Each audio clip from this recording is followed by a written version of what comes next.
Bonjour, bon après-midi, bonsoir selon le lieu auquel vous vous trouvez. Nous sommes sur les comptes de notre émission Congo Amour, le tout premier numéro de l'année 2021. Et je reçois aujourd'hui à ma gauche monsieur le coordonnateur de la SMI Bukavu. Bonjour monsieur le coordonnateur. Bonjour monsieur le journaliste. Nous recevons à ma droite Maître Toumba, les chargés de contrôle au sein de la SMI. Bonjour monsieur Toumba. Bonjour.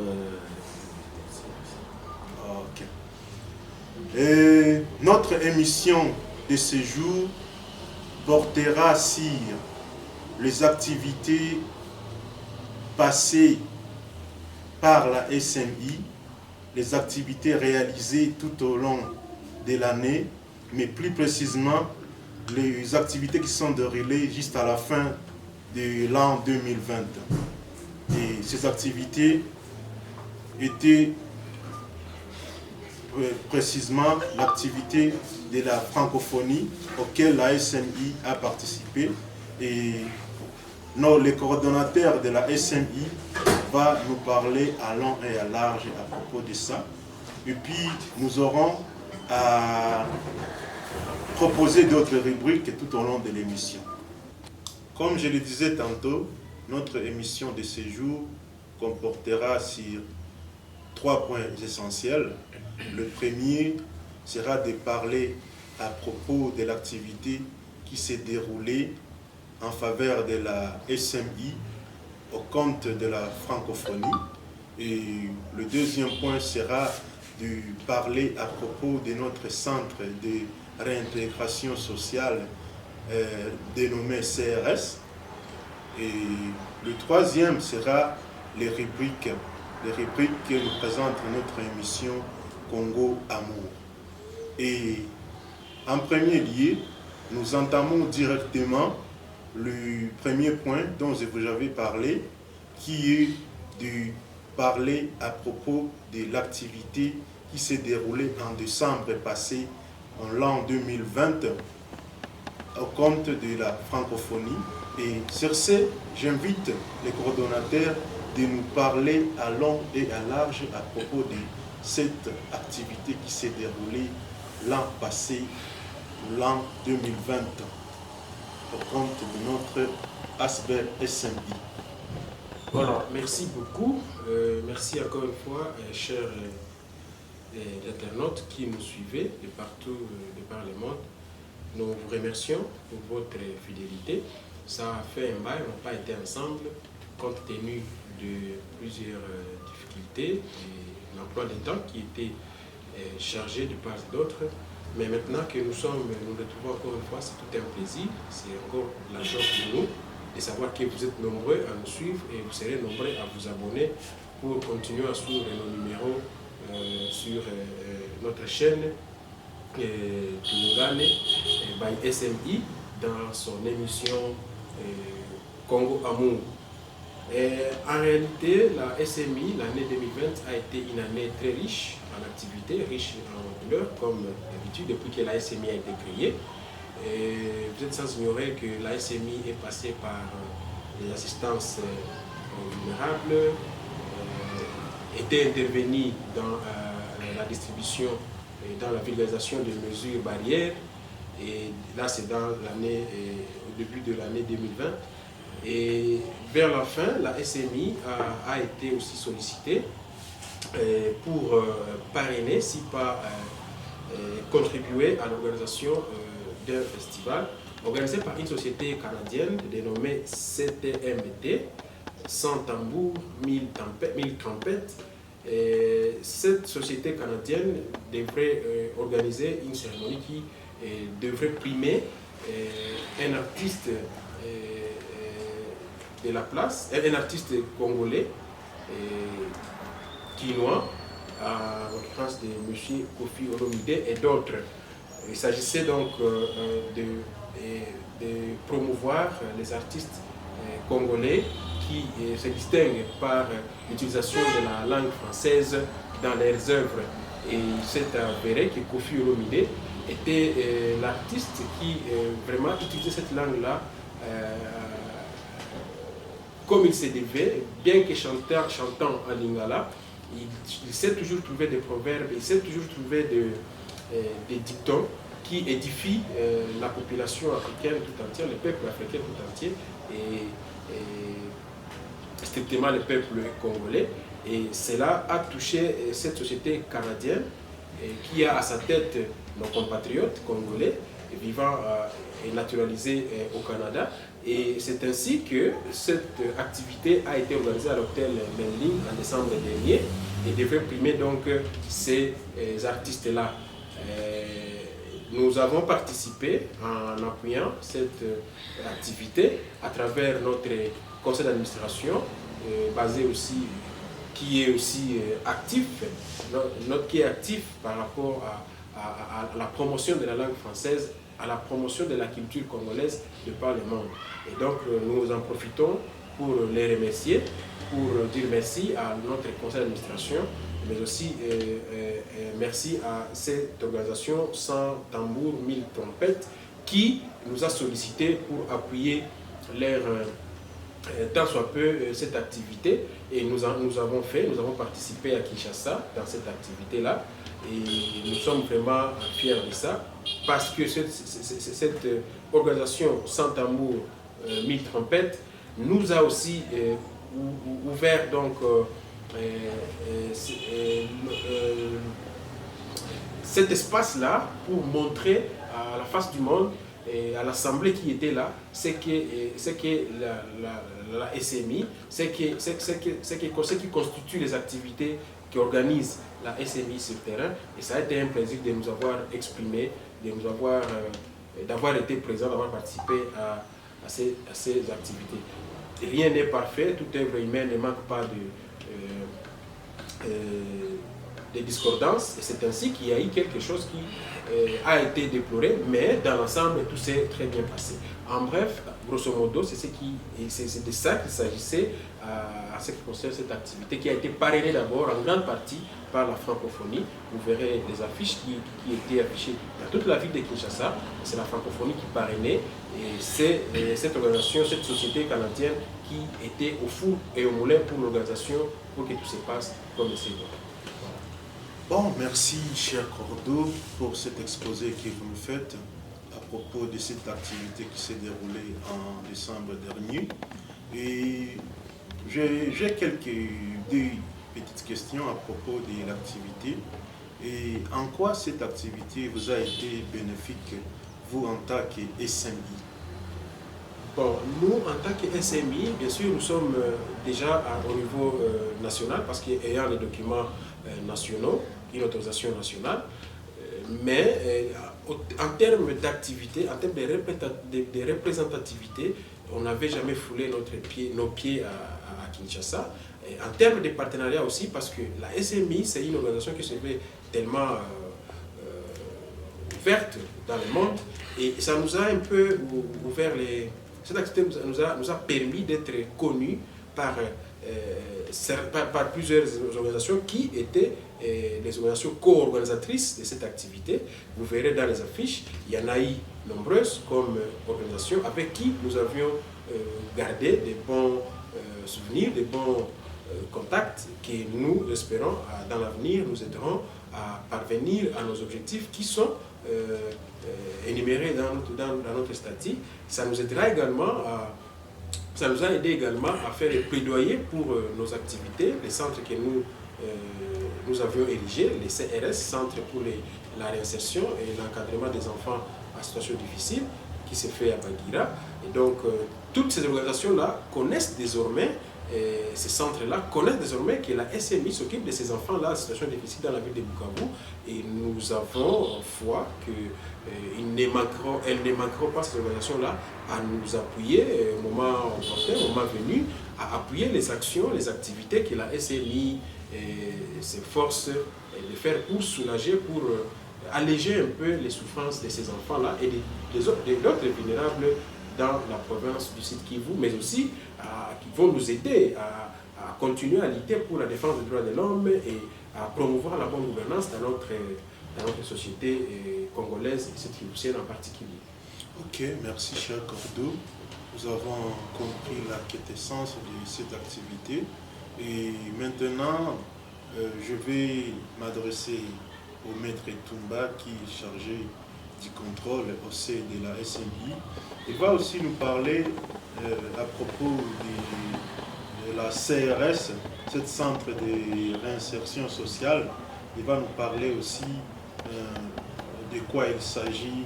Il va nous parler où on en est maintenant avec notre centre de réinsertion de la SMI CRS. Encore une fois, messieurs les journalistes, merci pour la parole que nous accordez. C'est vraiment une question d'une grande ampleur. Toutefois, j'aimerais quand même m'opiner assez sujet, nonobstant, sous réserve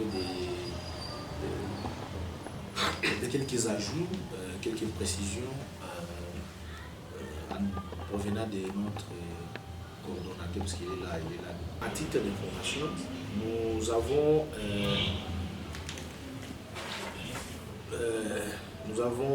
eu à nous organiser, nous, en tant qu'ASBLSB, et nous sommes parvenus à créer un centre là où nous encadrons des enfants, surtout des enfants de la rue.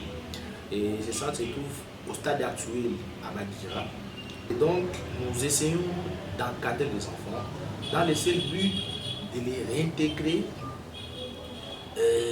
de nouveau dans la société, surtout dans la vie pratique, dans ce cas pratique. C'est pourquoi nous avons même eu des idées très pertinentes, de créer même sous forme de 3 ou 4 activités qui vont nous permettre à ce que ces enfants aient quand même une occupation leur permettant de travailler et de devenir demain ou après-demain des responsables, pourquoi pas des responsables. C'est ça notre objectif. Et au stade actuel, nous avons, je crois, si je m'abuse, pas moins de 30 enfants sous notre gestion. Et ils sont très bien encadrés. D'ailleurs, nous avons même fourni quelques biens matériels, et notamment des habits, des souliers, pourquoi pas quelques dons si possible, provenant de nos amis, connaissances, y compris même nos partenaires quant à ça. Et donc, nous tenons avec la toute dernière énergie d'encadrer ces enfants-là dans le seul but, en tant qu'agents humanitaires, dans le seul but de les insérer de nouveau dans la société. C'est ça. Et donc, nous avons aussi procédé à créer comme activité, nous avons voulu même faire sous forme de garage où ils peuvent pratiquer, faire des pratiques, des usages qui leur permettront de maîtriser, pourquoi pas d'être des chauffeurs, mécaniciens, etc. Et nous y pensons aussi à d'autres activités à leur fournir. C'est un peu ça, en grosso modo, pour ne pas monopoliser la parole, sous réserve d'être complété par notre cher Cordo qui est ici devant nous. C'est un peu ça, cher. Ok, c'est bon, nous avons compris à propos de la CRS. Et je ne sais pas si le Cordo a aussi quelque chose à ajouter à propos de la CRS. Justement, nous devons ajouter quelque chose. C'est que sont les mains tendues. Nous sommes là en train de demander votre soutien, vous qui nous suivez de par le monde, vous qui êtes partout en RDC, parce que ces enfants, chaque fois que nous en récupérons, comme les chargés de contrôle viennent de le dire, et les conseils juridiques de l'association, nous récupérons 20, nous récupérons 30, mais quand nous revenons encore une fois, surtout sur les sites là, des ISP où nous avons l'habitude de les récupérer, Nous les retrouvons encore là-bas, encore 10 sont là. Dans 3 mois encore, il y a 30 qui sont là. Et nous sommes vraiment débordés, notre capacité est débordée. Nous sommes limités. Mais c'est seulement un appel demandant à toute personne de bonne foi de venir aider, assister, afin que cette activité puisse être pérennisée et aller de l'avant. Ok, c'est bon. Les cordeaux demandent une aide par rapport à des organisations internationales, par rapport aux gens de bonne foi qui peuvent soutenir cette initiative vraiment tant louable, parce que ce sont nos enfants, c'est l'avenir de demain qui est en train de se perdre comme ça, qui est en train de croupir comme ça dans la misère. Et si nous leur venons en aide, vraiment, ça peut apporter un plus dans leur vie. Nous entamons maintenant la rubrique du commentaire de l'actualité qui nous met à cœur, l'actualité qui fait couler l'encre et la salive en ce moment-ci, qui est l'assassinat de l'ambassadeur de l'Italie appelé au nom de Luca Attanasio. Notre ambassadeur de l'Italie en RDC s'est fait assassiner au moment où il s'est rendu à Rutshuru pour la livraison des aides humanitaires dans un convoi de pommes. Il s'est fait assassiner par des rebelles non autrement connus. On pourrait suggérer que ce sont des Interahamwe, parce que c'est ce qui a été dit par notre gouvernement, que ce sont des Interahamwe, mais on n'a pas de précisions là-dessus. Nous allons demander au coordonnateur de la SNI de parler à propos de cet assassinat, comment ça vous est parvenu, si ça vous a tiqué et comment ça s'est passé. Voilà, et nous ne pouvons pas vraiment ne pas parler de cette actualité-là. Ça nous a tiqué d'abord nous en tant que personnes humaines, et puis nous en tant qu'humanitaires, parce que bien sûr il est politique, il représentait son pays dans notre République. Monsieur Luca Attanasio, c'est vraiment d'abord un humain. Quand il y a quelqu'un qui est décédé, ça fait toujours pleurer. Et nous avons été touchés par ça. Deuxièmement, nous avons été touchés parce que ce n'est pas dans notre pays et ce n'est pas bon pour notre pays. Nous avons tous besoin de la paix, nous avons tous besoin des investissements dans notre pays, nous avons tous besoin de la quiétude, de la confiance que l'extérieur doit avoir dans notre pays, et voir que ça se passe encore à l'Est. Nous qui sommes à l'Est, nous qui avons besoin des investisseurs, avons besoin que notre pays, que notre région puisse aussi se développer, ça fait mal. Et nous ne pouvons que regretter cela. Et en plus, un humanitaire qui est parti donner des dons, donc ça ne peut que nous toucher. Nous sommes concernés par cette perte, et nous sommes vraiment désolés, et nous présentons nos condoléances au ministère des Affaires étrangères de notre pays, tout premièrement, parce que c'est le ministère qui encadre ces personnels diplomatiques. Et puis nous présentons également nos condoléances au monde humanitaire tout entier, parce que il s'agit du programme alimentaire mondial qui a été touché, qui abritait ou qui transportait monsieur l'ambassadeur Antonio Luca Attanasio. Et donc nous sommes désolés, et c'est vraiment regrettable. Quant à ce qui concerne les questions techniques, administrativement parlant, ou des questions politiques, nous nous réservons d'entrer là-dedans, mais sinon survoler et dire que c'est vraiment déplorable de voir que des situations comme ça, je ne dirais pas de négligence, mais c'est de négligence, c'est ça le terme. Donc les services devraient vraiment être aux abois quand il y a quelqu'un, une autre personnalité comme ça, qui représente un pays sur notre sol, qui doit être sécurisé. Notre gouvernement a dit qu'il n'a pas informé et tout consort, et nous nous en tenons au communiqué, comme vous avez dit, mais en tout cas, beaucoup doit être fait par rapport à la sécurité dans notre pays, et c'est tout ce que nous déplorons. Ok, merci cher Cordo pour cet éclaircissement que vous venez de nous faire à propos du décès de notre ambassadeur de l'Italie en RDC. Et je me tourne maintenant vers Maître Itumba. Vous allez nous parler à propos de comment s'est déroulé cet meurtre-là à Goma, à qui doit-on vraiment repousser vraiment cette responsabilité? À qui doit-on vraiment attribuer cette mort vraiment?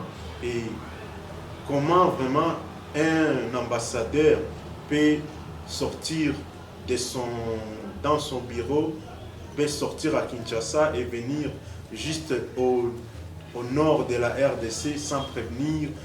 Est-ce que vous ne trouvez pas que là, il y a eu mégestion, il y a eu une mal-information, et il n'y a pas eu d'information par rapport au déplacement de l'ambassadeur? Parce qu'un ambassadeur, ce n'est pas n'importe qui. En principe, il devrait partir vraiment dans la brousse avec tout un convoi, mais lui, il s'est déplacé seul avec seulement une seule Jeep. Nous voulons tout simplement attendre vraiment quelques suggestions de ta part,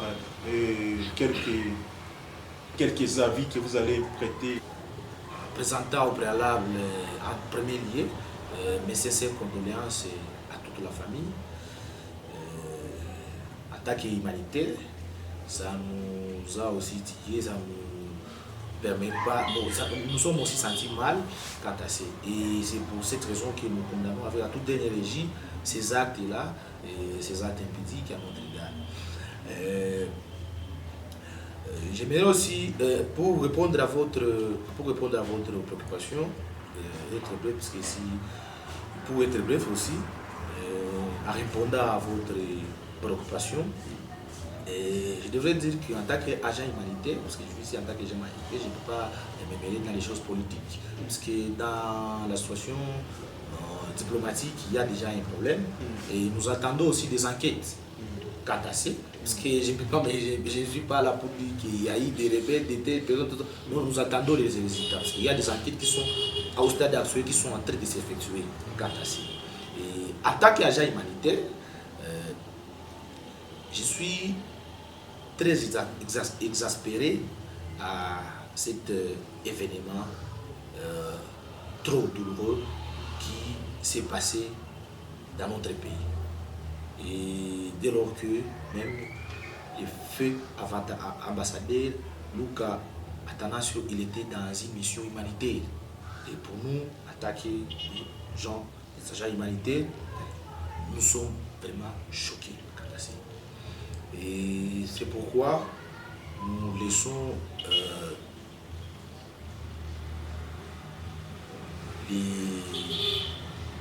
la justice aussi, parce que c'est un crime, nous laissons la justice faire son travail au travers des enquêtes qu'ils auront à avoir ou bien à réaliser quant à ça. Et pour la suite, nous aurons à vous bien répondre ou bien à vous donner des éléments précis quant à ça. Ok.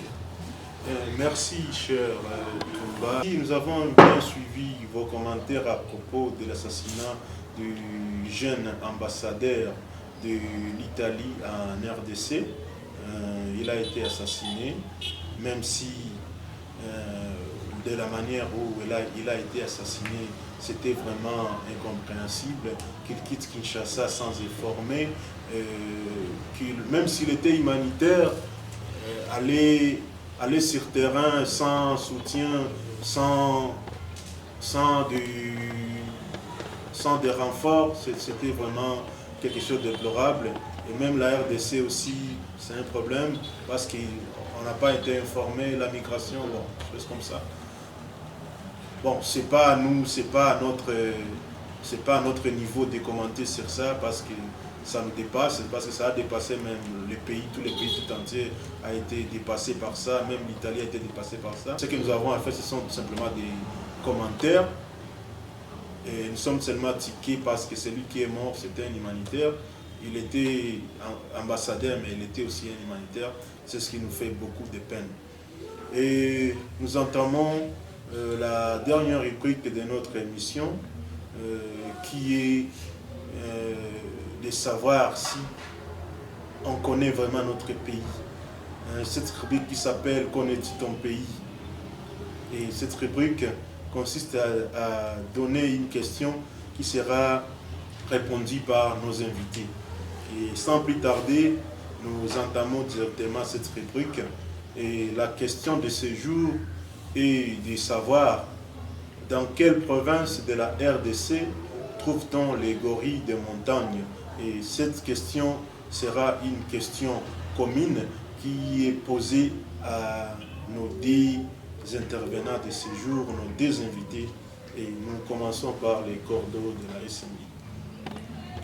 Voilà, les gorilles des montagnes se retrouvent à l'est de la République démocratique du Congo, dans mon pays, la RDC, que je chéris beaucoup.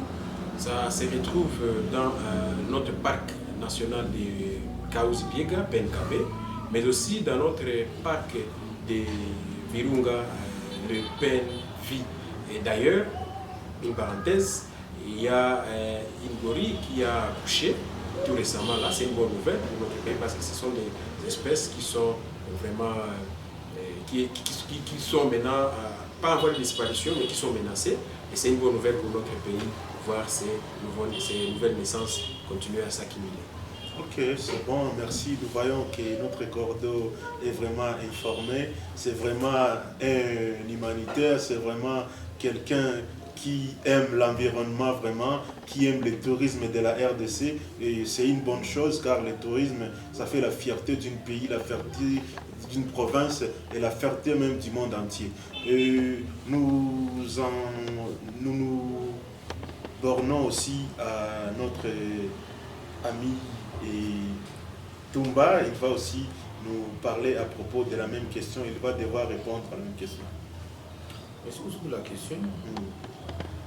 Je crois que je n'ai pas de choix qui peut répondre. Oui. Et ainsi que je sache,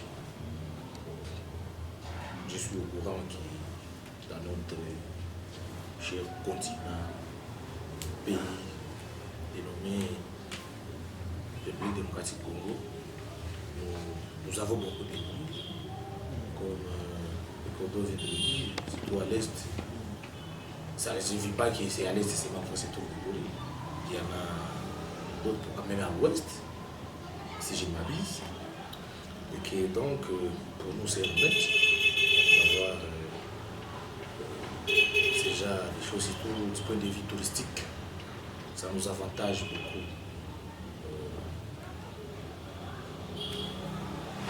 Je crois que je peux me limiter par là pour Est-ce que pas vous pouvez entamer d'autres choses que Ok. je suis pas.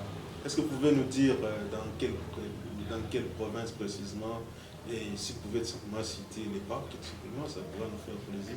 Parce que vous avez répondu à la question, mais vous avez répondu moyennement à la question. De quelle province, mais dans les cas typiques, un bel exemple, notre chère province, les Sud Kivu, il y en a. C'est dans le parc Kahuzi-Biega. Ok. Il y en a. Ok, c'est bon. Je suis ravi par votre réponse parce que vous tous, vous avez bien répondu et c'est une fierté pour notre RDC, c'est une fierté pour notre pays d'avoir ces gorilles de montagne parce que ces gorilles sont très rares, ils ne se trouvent pas partout dans le monde, ils se trouvent seulement dans des endroits assez spécifiques comme en RDC et dans des régions